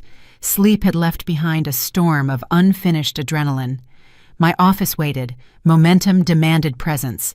The walk there carried a sharpness that kept me aware of every footstep, every unfamiliar sound behind me. The city felt suddenly like it had watchful eyes. Security nodded when I entered the building. Their presence brought a small comfort, though comfort was not the goal today. Accountability was. Thomas and Lena stood near the elevators, whispering over a phone. When they noticed me, the conversation stopped instantly. Worried glances replaced their words. "What is it now?" I asked. Thomas angled the screen toward me. Brandon had released another post. A shaky video recorded in some parking lot, lit only by flickering lights. His face appeared paled and frantic. "They utterly ruined my life," he choked out. "My sister took everything from me. She made sure I could not survive without her money. Now she has turned everyone against me. I truly do not know how much longer I can fight this." His performance desperately sought pity. Tears glimmered, but not enough to be truly convincing. The shift from arrogance to desperation felt completely theatrical. Lena exhaled sharply. He wants sympathy desperately. He hopes if he looks broken, people will forget who he has hurt. He is clearly not the victim here, Thomas muttered. No, I agreed. He is simply terrified now. The truth of that stung in a complicated way. Fear made him fundamentally dangerous because it erased whatever boundaries he still had. Inside the conference room, Lisa stood with a printed document ready for my signature. A judge reviewed all our evidence. You now have a legally binding temporary restraining order. The words offered the first real sense of tangible protection. Relief hit like warmth spreading slowly through frozen muscle. How soon will this take effect officially? It already has taken effect, she answered. He cannot contact you directly, indirectly, or through third parties. Violations will lead to immediate criminal consequences. A legal line had finally been decisively drawn. Brandon could still scream online, but proximity now had legal teeth. Thomas passed me a folder. Investor concerns are stabilizing rapidly. Your statement worked perfectly. They are unequivocally with you now. Strength returned. Standing on solid ground felt unfamiliar after days of sinking sand. Lisa tapped her pen thoughtfully. We should anticipate intense backlash. He may escalate further because he sees you regaining control. He already escalated to the maximum, I whispered. She nodded once. Then we prepare meticulously for the next wave. Later that afternoon, the utterly unexpected happened. My phone rang loudly. His name did not appear, but the number was painfully familiar nonetheless. My hand hovered above the screen. The restraining order forbade contact. Answering could significantly complicate everything. Letting the call ring felt like a missed chance to hear the truth behind the chaos. The screen stopped vibrating instantly. A voicemail icon replaced the call and dug straight into my chest. Curiosity overruled hesitation entirely. His voice played through anxious static. You destroyed me completely, he said. You took the only chance I had left. I cannot go anywhere without someone calling me a liar. You got what you wanted, Ava. Can you be happy now? Not a hint of remorse, not a single drop of honesty. Another message followed seconds later. Rage now controlled his heavy breathing. You think you won, Ava? I am absolutely not finished. I will not let you pretend you are inherently better than me. You owe me everything. This is your fault. A third message arrived. The tone shifted again, darker, quieter. You will pay dearly for turning everyone against me. The recording abruptly ended. His threat lingered heavily in the air. I deleted none of them. Evidence mattered far too much now. My heart raced violently. Silence filled the room again, but now it echoed with possibility and unmistakable warning. The hours crawled by as the sun lowered behind the skyline. I stayed later than usual, too rattled to leave alone. Reports and emails served as necessary distractions. Thomas finally entered my office. He placed a steaming cup of tea beside the keyboard. Drink this, he said. No request. A quiet order wrapped in concern. The first sip loosened the tension in my shoulders immediately. Warmth made the world less hostile for a moment. His gaze landed on the stack of transcripts from Brandon's recordings. He thinks the entire world owes him success effortlessly. He thinks I owe him everything I have. I corrected him. Thomas leaned against the doorframe. You built something truly powerful and unique. He cannot tolerate knowing he never built anything at all himself. Self-awareness remained fundamentally distant from Brandon. Fragile egos rarely welcomed mirrors. Thomas's expression hardened slightly. He crossed a criminal line today. That specific voicemail is proof of a crime. Justice felt closer than ever, although justice tasted metallic, not soothing. We will certainly use it, I said. You will ultimately win this, he answered with certainty. Confidence sat well on his voice. Night swallowed the city completely. My ride home waited downstairs with security escorting me to the vehicle. Streetlights blurred past the windows. The unease from earlier had not disappeared completely. Danger remained unpredictable and potent. When we pulled up to my building, everything looked normal enough. Snow glimmering beneath moonlight neighbors' windows, glowing with evening routines. Safety still required extreme vigilance. I checked every angle before stepping out. The lobby welcomed us with heat and the faint scent of pine from decorative garlands. I almost relaxed fully. The elevator dinged. The ride upward lasted only seconds, but stretched like a silent test of courage. Home greeted me with total stillness. I locked the deadbolt with finality behind me, shoes tossed near the door, the jacket hung on its hook. The motions formed a ritual of pretending life was ordinary. My phone buzzed again. Another unknown message. My lungs tightened instantly. This time the text held no disguises whatsoever. "You think the law will protect you forever? I can get around anything you build." My hands went cold. Fear had become a living, breathing thing in the room. I put the phone down instantly, refusing to look at it again until my head cleared completely. Every instinct urged stronger, more decisive action. Defensive measures were clearly not enough now. Protection required strategic offense. He expected complete panic. Instead, I reached for the files containing every lie, every transfer, every humiliating detail he begged me to hide. Truth had power when organized properly. A sense of solid purpose replaced the earlier dread.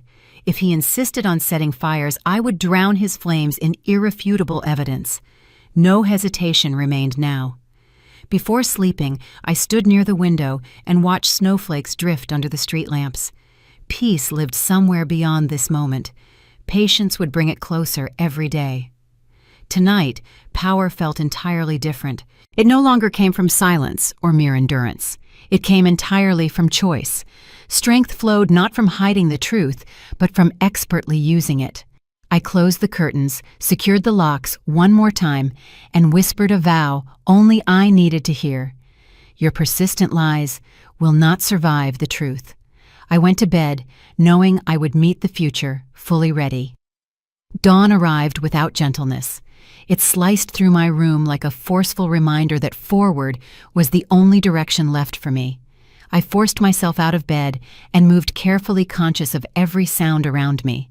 A new day meant another round, but the fear that once controlled me had begun to lose its command. Shadows in the hallway no longer dictated my pace at all. Determination dictated it instead. My phone displayed multiple news alerts. Reporters had discovered Brandon's most recent meltdown. Photographs captured him stumbling out of a late-night bar, eyes glassy, anger wild. He shoved a camera and shouted incoherently at strangers. The internet turned on him quicker than wildfire jumps brush. He once viewed attention as currency. Now it burned everything he touched. The office looked brighter than usual, though no overhead lights had changed. Progress breathed through the air. Employees resumed conversations at a normal volume. Screens reflected analytics trending powerfully in my favor. Redemption had started reshaping the public narrative. Thomas held a printed summary of comments. Your response yesterday significantly shifted momentum. People who doubted you openly are now apologizing. Apologies were certainly nice to receive. Accountability mattered far more now. He continued, investors have emailed again. They want to schedule meetings specifically about expansion. They are genuinely impressed by how you handled everything so calmly. Winning back respect always carried a sharper edge when someone first stole it. Lisa entered behind him, coat half-buttoned from the cold outside. She closed the door quietly before delivering another update. Brandon violated the restraining order again. Twice. Last night's messages were flagged automatically. A judge will see this new evidence today. Consequences would finally pay him a long overdue visit. Lisa approached the table. There is more legal development. His bank sent a notice to the court. He is deeply overdrawn again. His landlord has initiated eviction proceedings. His car payments are months behind schedule. His collapsing facade no longer had anywhere left to hide. Every lie he posted made him look more unstable, she added with finality. Pain did not arrive in my chest. Pity did not surface easily. All I felt was the solid presence of truth standing beside me. My hands no longer shook at all. Hours turned busy and productive. Media teams prepared statements for upcoming interviews. My product development team requested decisions on new launches. Customers kept buying our services. Life outside the drama continued moving, reminding me the world never shrinks to one person's destruction unless I actively let it. When lunch rolled around, Thomas encouraged us to step out of the building briefly. Fresh air sounded like an absolute luxury. The restaurant sat a few blocks away. Navigating the sidewalk reminded my body that civility still existed in small, quiet corners of the world. While walking back, a stranger approached slowly. A woman, maybe in her late 50s. Wrinkles framed her smile like lines of resilience earned over decades. She hesitated before speaking to me. "I hope you are truly holding up well," she said gently. "Some of us believe you completely." The simplicity of her voice soothed more than she could have possibly known. I thanked her sincerely, and she nodded once before continuing on her path. The universe always places the right person in your path when faith feels thin. Back upstairs movement near my office door caught my eye. Dad sat in a chair just outside, waiting patiently. Deep creases formed around his mouth, hinting at sleepless nights. He stood when he saw me, clasping his hands, unsure what to do with them. "He is at home now," Dad said softly, "if you can still call it that anymore." "Is he drunk?" I asked. "Just angry," he answered instead, and terrified beyond measure. He said he does not know how to live in a world where he does not look successful to everyone. A world based on truth suffocated his entire life of lies. Dad took a long, heavy breath. I pushed the expectations relentlessly. I wanted a son who could impress other people. Brandon gave me a performance I liked, and I ignored the devastating cost of admission. That failure is entirely on me. His voice cracked slightly. A man who once valued pride above honesty now came undone by his own blindness. "I never asked you to protect me at all," I reminded him. "I simply asked to be clearly seen." He blinked, processing the depth of that request. "You did not deserve any of this emotional damage," he said. "Neither did he deserve the pressure," I replied softly. "Not the constant pressure, not the impossible pedestal." Dad let out a painful exhale. "Maybe we both failed you deeply." Forgiveness was certainly a long road, one we had barely stepped foot on yet. He placed a hand over his chest, almost as if steadying a heart that hurt in new ways. "Let me know how I can meaningfully help you now." Actions defined apologies much better than words. His chance had finally arrived. Evening fell without asking permission. Offices cleared one by one. The building grew steadily quieter. I prepared final documents for tomorrow's hearing. A folder labeled with Brandon's name carried the story he denied everyone else. Financial records, dates, screenshots, his requests begging me not to tell Dad, his demands disguised as desperation. He built his own raging fire. Security insisted on escorting me again. I did not argue against the necessary precaution. The apartment felt significantly less threatening tonight. Strength does that. It shifts how walls feel around you. I checked the deadbolt. The couch embraced exhaustion immediately. My breathing slowed until a knock interrupted the peace. Fear surged momentarily, then paused when I recognized the familiar pattern, two quick ones slow. Thomas. I opened the door instantly. He stepped inside carrying a folder. We finally received the report from the platform. They verified he fabricated several key screenshots. They will release a public statement confirming his manipulation. Vindication grew louder with every piece of evidence. Thomas set the folder down gently. "Are you truly ready for tomorrow's hearing?" "Yes," I answered, surprising myself with the certainty that came with it. He observed me for a moment, thoughtful. "You look noticeably different tonight. How so exactly you look like someone who finally stopped apologizing for existing." His words pierced something buried deep inside me. Later, after he left, I stood by the window, watching the street below. Snow kept falling with quiet purpose, covering mistakes from yesterday. Anything could start fresh with enough patience. My phone pinged again. I almost ignored the intrusion. This time the message came from someone I once trusted more than logic itself. Brandon. I recorded the notification before opening anything. Evidence first, accountability next. The voicemail began with silence. A faint, broken breath followed. "I messed up badly," he murmured. His voice dragged like a man defeated by gravity. I do not know why I kept digging once the ground gave out beneath me completely. Not a full apology. Not real accountability. Just pure, unadulterated fear. He continued, each word soaked with bitterness. "You took the spotlight I desperately needed. If they stop seeing me as successful, what exactly am I supposed to be now? A fragile identity collapsing, always makes the loudest, most painful sound. You intentionally turn Dad against me. You want to watch me slowly drown. Self-pity remained the final refuge for those who stubbornly refused to grow. The message cut off abruptly. I replayed it once, not out of concern for him, but purely out of documentation. He blamed me for simply holding up a mirror. Responsibility always feels like an attack to those who worship illusions. Night deepened around me. I curled into bedsheets cool against my skin. For the first time in weeks, sleep arrived without a desperate fight. Control had definitely shifted now. Brandon no longer dominated the shadows of my mind. He was the one sinking. I would face tomorrow with evidence and unwavering resolve. Everything he feared would become everything he could not escape. His downfall was not my revenge at all. His downfall was entirely his own making. I would no longer carry the crushing weight of his choices. Courtrooms always felt oppressively quiet, yet the silence inside this one carried a weight that pressed against bone. The judge had not yet entered, though anticipation already tightened every breath I took.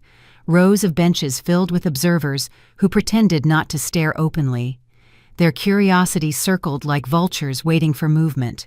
Across the aisle, Brandon slouched low next to his lawyer. Shadows clung to the creases beneath his eyes. He aggressively avoided looking at me. Cowardice had completely replaced the arrogance he once flaunted like armor. Thomas sat solidly at my side. His calm, steady presence kept my hands from shaking.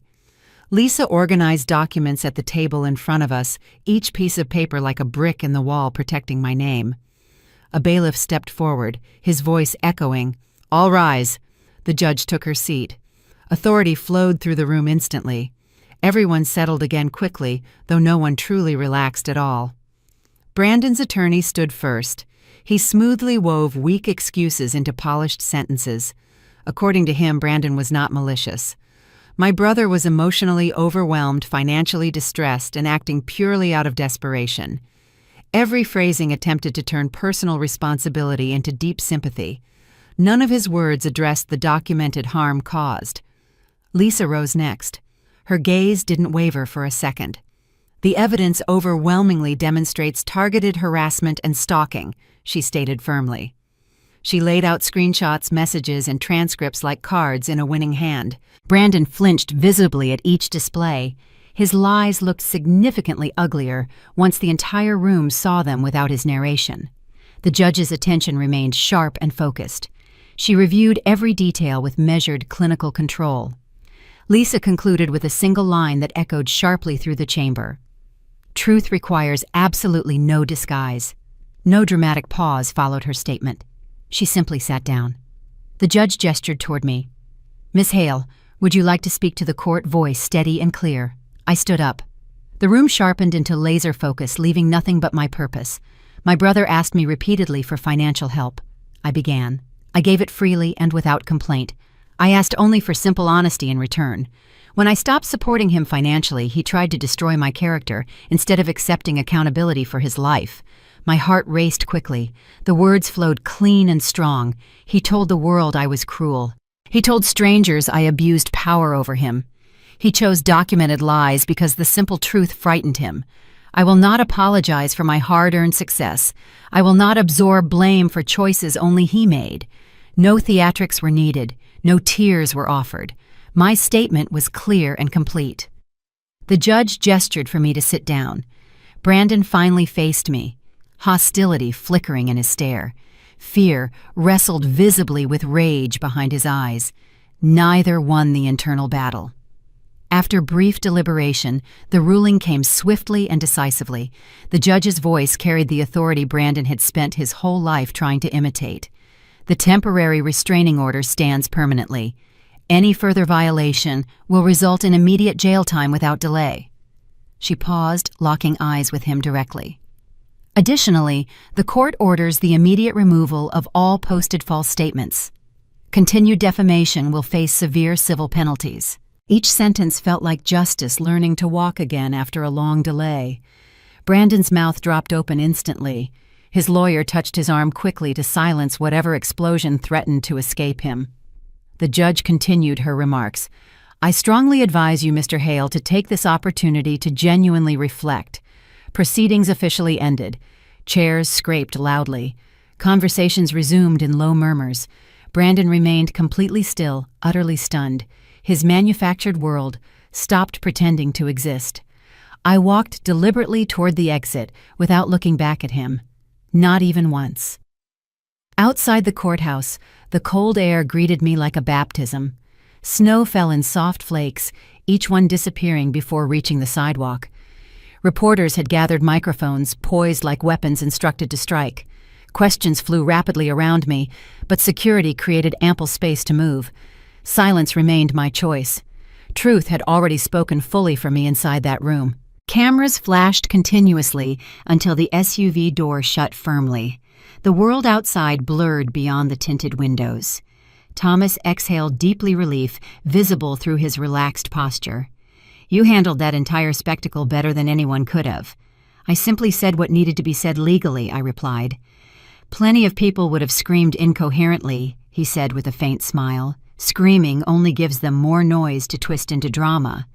He nodded in agreement. You chose dignity instead. Dignity is always louder and more impactful. Back at the office, applause broke through the lobby when the doors opened. Dozens of employees stood waiting for me.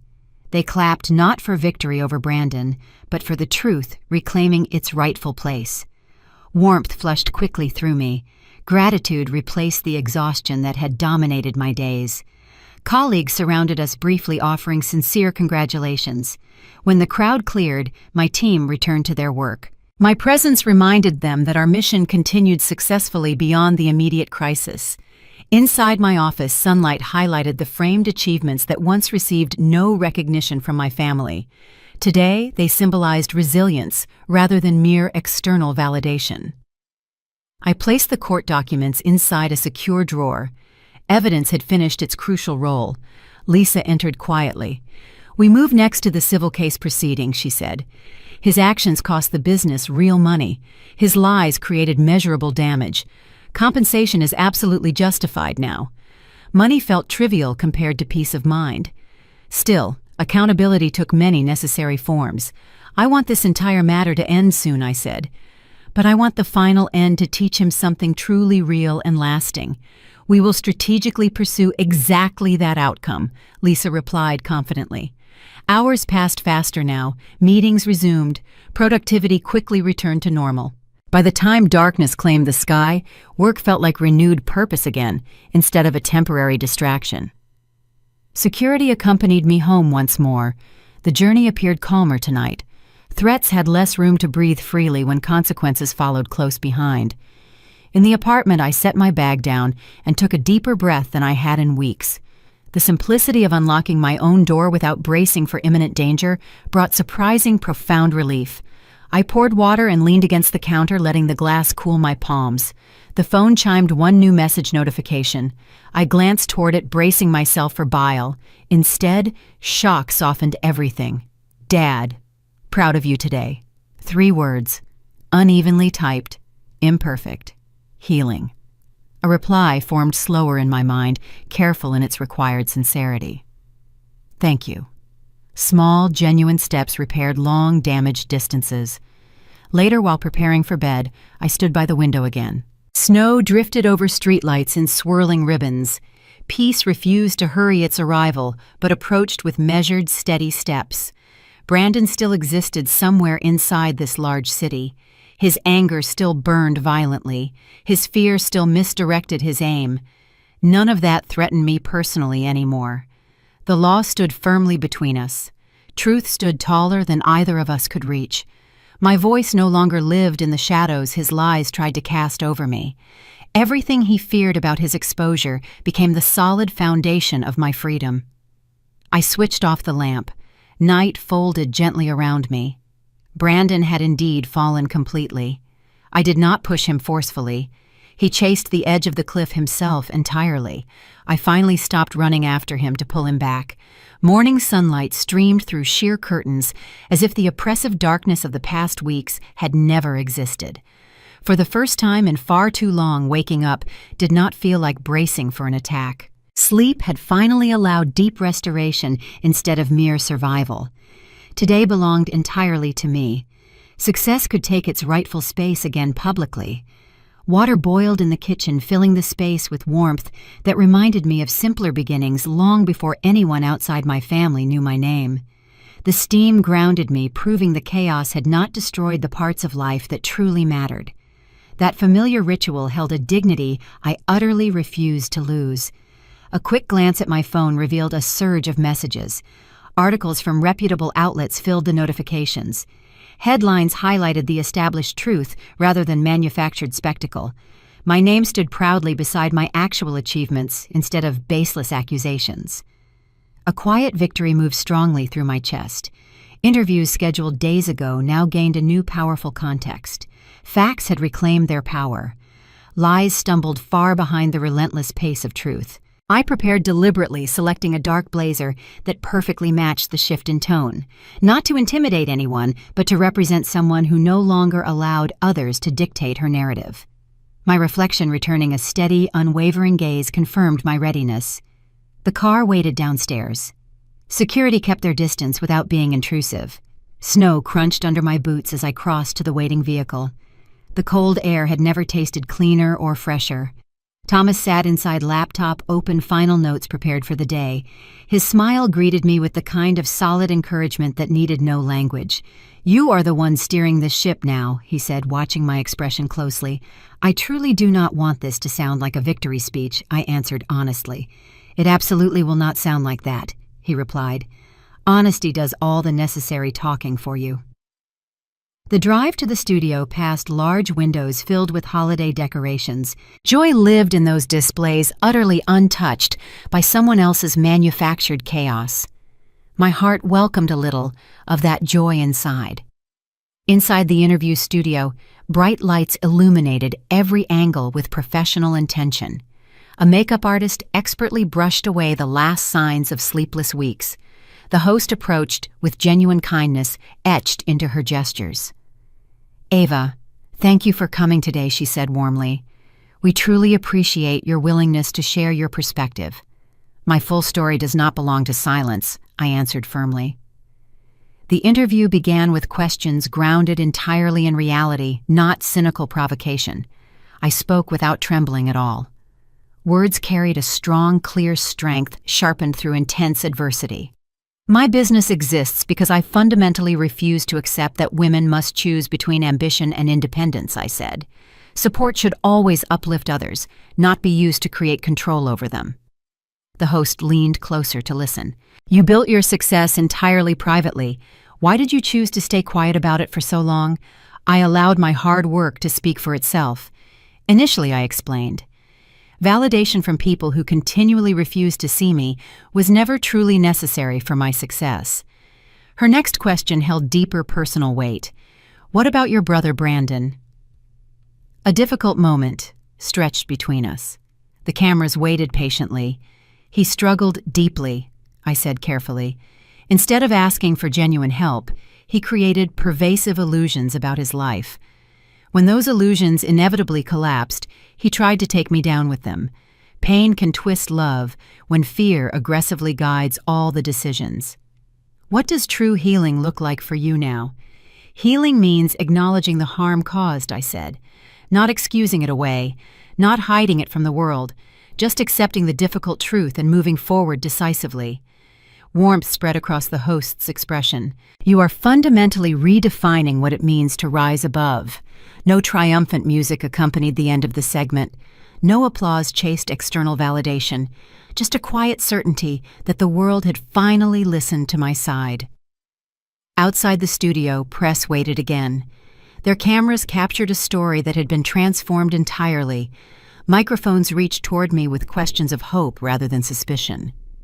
My silence became a conscious selection, not an act of avoidance. Thomas shielded space as we reached the car. The door shut firmly behind us, separating the outside noise from my inner clarity. "Your voice carried significant weight today," he said. "That's because the truth stood entirely uninterrupted," I replied. "You are leading more than just a company now," he added thoughtfully. "You are leading people who have been underestimated their whole lives." Purpose replaced the lingering pain. Leadership did not begin with a title. It began when people realized their unique story truly mattered. Back at the office, a new kind of celebration unfolded spontaneously. No champagne was needed, no banners were displayed. Just quiet, powerful pride radiated. Employees approached with words of sincere admiration, not for the publicity, but for my perseverance. Their loyalty mirrored back everything I had fought so hard for. Lena appeared with a stack of letters delivered from customers. Notes thanked me for empowering women to explore the outdoors with gear they could trust completely. My efforts stretched farther than just business. They enabled people to feel truly capable in a world that rarely welcomed that feeling. Each letter felt like a strong hand pulling me farther away from Brandon's shadow. Later, Dad called. His voice carried a blend of humility and new resolve. "I watched you on television today," he said simply. "And what did you take away?" "I realized exactly how wrong I was about you," he admitted. "You did not become successful to prove anything to me, Ava. You built a life that made perfect sense to you. I completely failed to honor that fundamental choice." Honesty felt like warmth, spreading across long-held cold memories. "I am actively learning now," he continued. "Even at my age, I am learning. I hope one day you can find it in your heart to forgive me for the years I refused to truly see you. Forgiveness had always been possible for me. Acceptance simply needed necessary time." "I am sincerely glad you are finally trying," I said. "That is absolutely all I can do now," he whispered. Redemption grew slowly and surely. He had taken his first real step forward. Evening painted the city in deep blues and quiet ambitions. My office lights still burned brightly when most others had gone home. Productivity replaced panic entirely. Work held a purpose deeper than mere response to crisis. While organizing files, movement at the door drew my attention. Thomas entered, leaning slightly against the frame, unsure whether to interrupt my focus. "Dinner?" he asked gently. "Food sounds like a reasonable celebration," I said. A subtle relief softened his stance immediately. The ease that now existed between us felt like another milestone earned. We walked to a small restaurant near the office, the kind of place where strangers shared nods and conversations smelled like pure comfort. Soft music floated over the tables. Candles flickered gently. My shoulders finally released tension I had completely forgotten I carried. During the meal, Thomas did not mention the court, the press, or Brandon at all. We discussed future projects, travel destinations we dreamed of exploring, and the kind of peace we wished for people who had endured too much hardship. His laughter surfaced occasionally rich and wonderfully steady. Mine followed more gently, but genuinely present. Not once did fear join us at the table that night. Afterward, the night air wrapped around us, like a reminder that life continued successfully beyond mere survival. A gradual, profound shift took place inside me. Safety was not a distant hope now. It was a presence I could fully trust. Outside my building, the snow fell slower than usual, like feathers drifting from hidden wings. Thomas paused before saying goodnight. A quiet moment hovered between us. "You are noticeably different now," he said softly. "I feel fundamentally different. You are truly free, Ava." The word resonated deeper than anything I heard that entire day. Freedom was not the absence of threat. It was reclaiming total ownership of one's own narrative. He wished me good night, then headed toward his car. I watched until he turned the corner completely. That walk out of view felt symbolic. The future held room for entirely new beginnings, ones built on truth and courage, not fear. Inside the apartment, I locked the door behind me without the usual anxious routine. My heart did not race at all. Shadows did not gain shape or form. Walls no longer felt like a constant battlefield. I stood alone in the quiet, not abandoned, but wonderfully grounded. Brandon's downfall did not define me. My rise defined my future. Everything he tried to take away had returned stronger and more resilient. Someone once told me the truth does not need a large stage. It only needs to stand up. Tonight, it stood taller than ever before. Tomorrow, it would lead the way. I was finally ready to follow wherever it wanted to go. The auditorium held a charged, expectant silence, the kind that vibrates beneath skin and bones. Rows of executives, investors, and analysts filled every seat, eyes locked on the stage, where a single microphone waited beneath a wide spotlight. Tonight marked the biggest industry forum of the entire year, an event built for leaders people genuinely believed in. Months ago, no one would have imagined my name leading the program.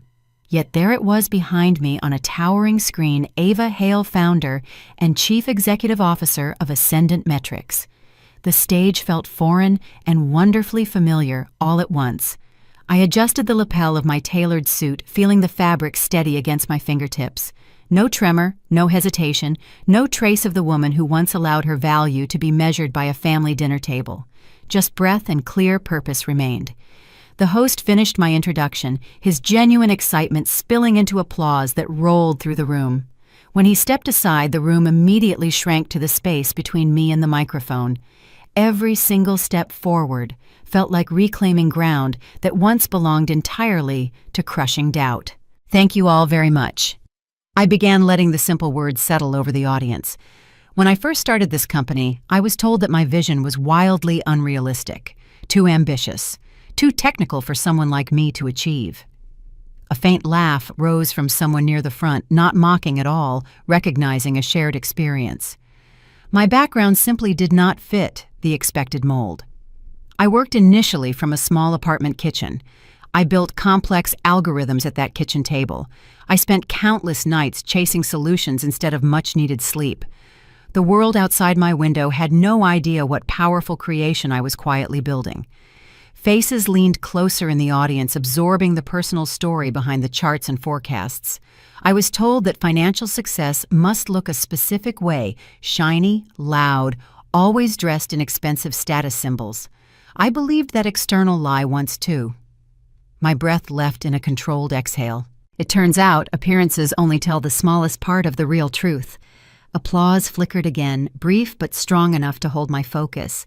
I stand here tonight not because I fought harder than absolutely everyone else, I continued, but because I absolutely refused to shrink when others tried to decisively determine who I was allowed to be. The audience responded with a wave of approval, my voice resonating powerfully through the space and landing gently in places that genuinely mattered to them. In the second row, my parents listened intently, still focused. Dad rested his hands together, leaning forward like he feared missing a single word. Mom's expression was soft, her eyes shining clearly under the bright lights. None of us mentioned the intense storm that nearly sank us completely. Pain had already carved its lesson into memory. I closed the speech with a quiet, powerful promise. The very best ideas rarely arrive, dressed in what others confidently expect. Greatness grows only from fierce conviction, not from constant external validation.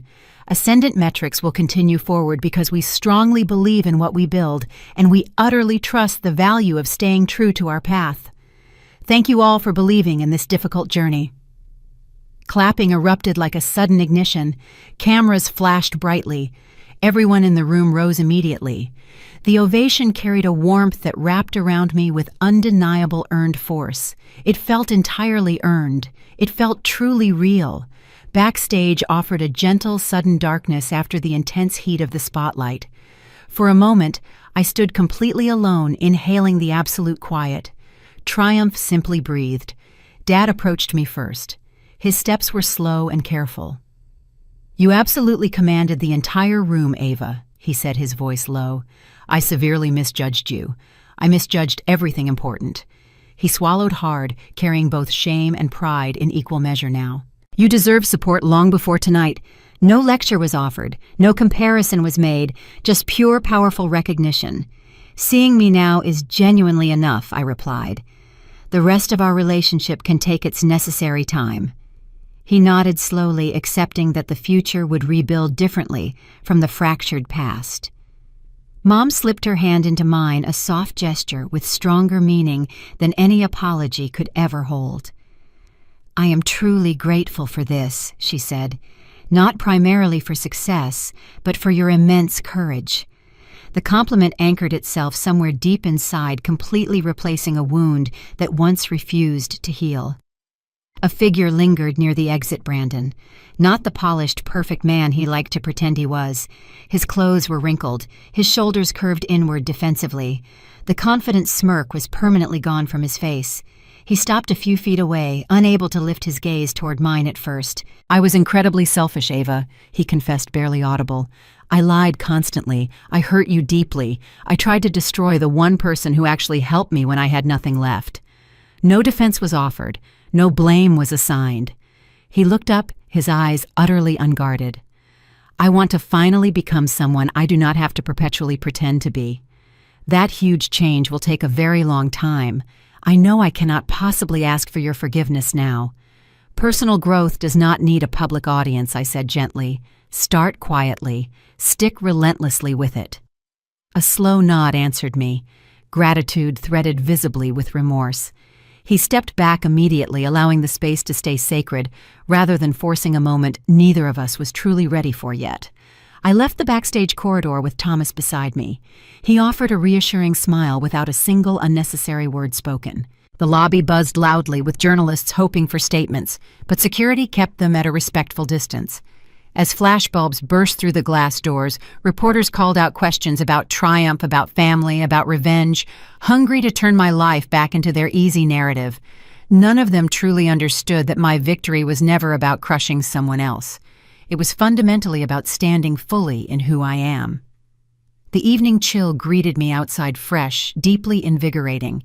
City lights shimmered across wet pavement, the world continuing its steady motion, as if welcoming me back into its rhythm. A car rolled to a final stop. The rear door opened, waiting for me. I paused, taking one last look at the building behind me. Inside those walls, thousands of people had watched me own a truth I spent years desperately hiding. I thought of the girl who once stayed quiet to keep the peace at the dinner table, who taught herself to disappear whenever shame entered the room. She had carried me far enough to reach tonight. I no longer needed her silence. Dad stood near the entrance, watching quietly. No pride that demanded credit. No smug expectation. Just a father looking at his daughter with the respect she had profoundly earned. Maybe for the very first time, he really saw me clearly. The city felt wide open now, filled with countless doors I had not yet touched. "Ready to go?" Thomas asked. "Finally, ready," I said. The car moved forward smoothly, gliding through the glow of streetlights. I leaned back, letting the profound moment settle deeply into memory. No bitterness held on to me. No fear tracked my steps in the snow. The future stretched ahead, powerfully urging me onward with a steady, quiet pulse. Truth had reclaimed its ultimate place. Dignity had returned home permanently. I would carry both of these hard-won elements with me into every room I entered from here on. I will walk toward what matters without ever folding myself back into smaller, convenient shapes. I am done giving anyone permission to decide how far I am allowed to go. My life belongs entirely to me now, and every step ahead will reflect that undeniable truth completely. A new chapter waited patiently, unwritten and unstoppable.